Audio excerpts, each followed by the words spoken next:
miyembro ng Filipino Guerrilla Forces. Sinimulan ng gulo nila, tayo ang tatapos ng gulo. Yun yung pinapangako ng Filipino Guerrilla Forces.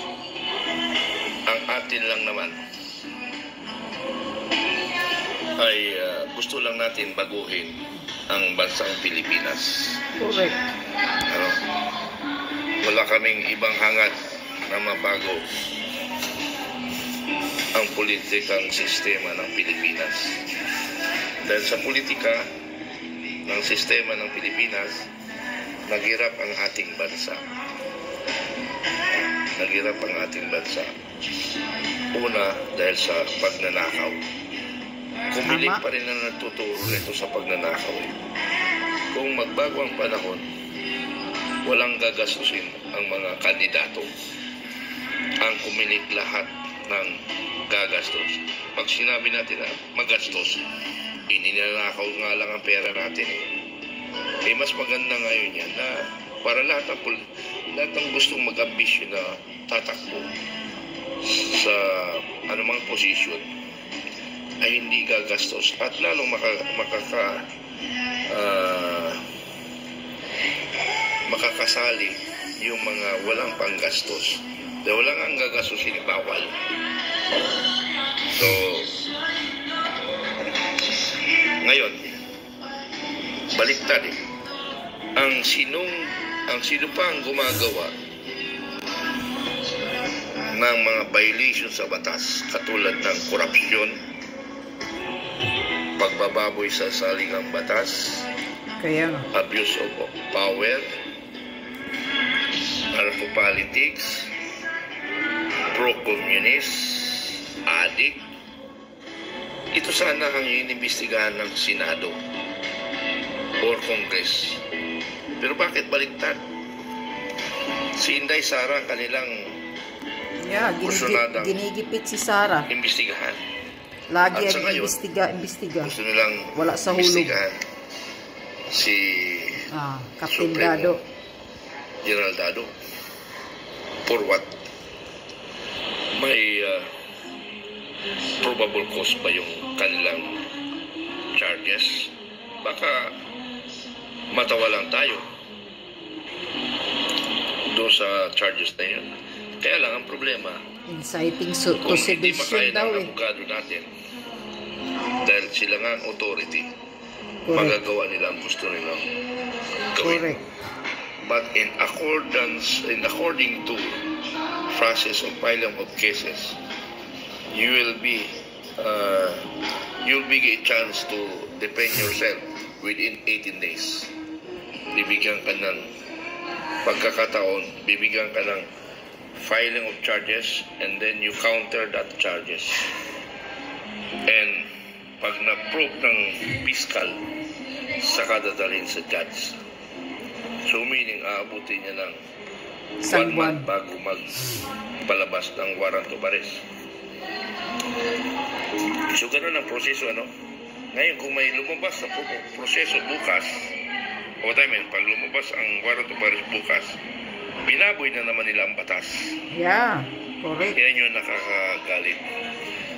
Kaya ang Filipino Guerrilla Forces nag-iisip at pupunta sa krami. Papasyalan nila yung krami. Magtatanong lang, tama ba yung ginawa niyong aksyon o hindi? Pero milyon ang papupuntahin natin dyan. Kung kaya ng mga kababayan natin na kaya nila yung mga gastusin. Kasi yung problema lang natin kasi gastusin. Kasi may mga pamilya rin ito. Yung may kakayahan lang.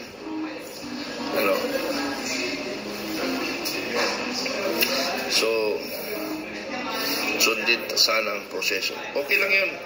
Kasi nga, ang ating bayan, ang ating bansa, ay nasa demokrasyang sistema. Freedom of expression.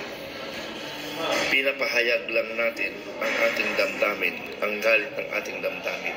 Correct. Bakit yung Partido Komunista ng mag-rally, matindi pagsisigaw nila? Bakit hindi nila nakakasuhan? Dahil magaling yung kanilang mga legal action man o mga legal officer nila. Pero huwag kayo mag-alala, kababayan. Nangangaral lang natin baguhin. Hindi kami titigil habang kami ay nabubuhay. Hindi kami titigil hanggat hindi namin nababago ang sistemang umiiral sa ating bansa. Correct. Tama. Ayos yan ah. Kailangan talagang baguhin ang sistema eh. Umiiral sa ating bansa. Tama ba yun? Napailan mo ng charges na in accordance to process or in accordance to definition of citing to sedition.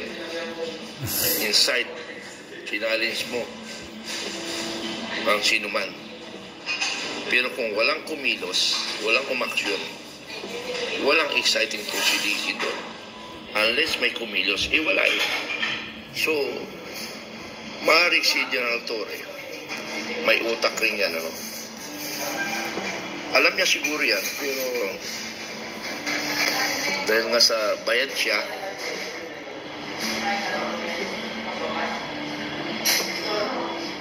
kaya ganun ang nangyari.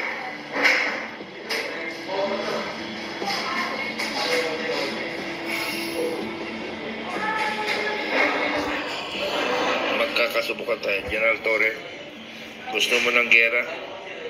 Darating tayo dyan. Ayos yan ah. Gera na. Mag-retired ka rin eh. Yeah. Pag-retired mo, sasalubungin kita na mo kaganang sampal ng mag-asawa. Mag-retired ka rin, sasalubungin mo. Tandaan mo yan. Hindi ko yan makakalimutan. Sampalin kita ng mag-asawa. Wow, may siguro, matagal-tagal na siguro yung 3 years. Ano? Sampal ng mag-asawa? Anong sampal ng mag-asawa yan? Kita. Kung ang diferensya natin 10 years lang, kaya kitang sapakin.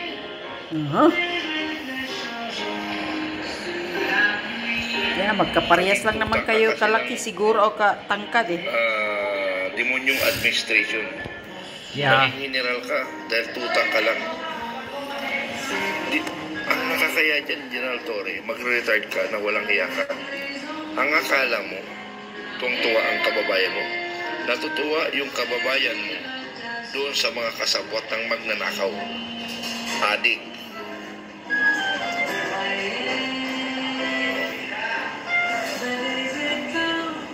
Sige lang. Matapos din yan.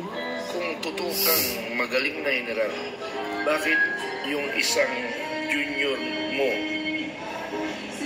hindi mo kayang ipagtanggol? Si Greldo. Si Grijaldo. Kaya nanawagan ako sa mga junior officers ng pulis. Pag-isipan nyo kung tama ba ang ginagawa ni Torre at tama ba yung ginagawa ng administrasyon. Pag-isipan nyo. Para bang walang kwenta kayo sa kanila. Even the Armed Forces of the Philippines. Natatakot tayo. So, yun lang muna. Pinaparating ko sa inyo. Yes. Na gusto mo ng gera, mag-gera tayo.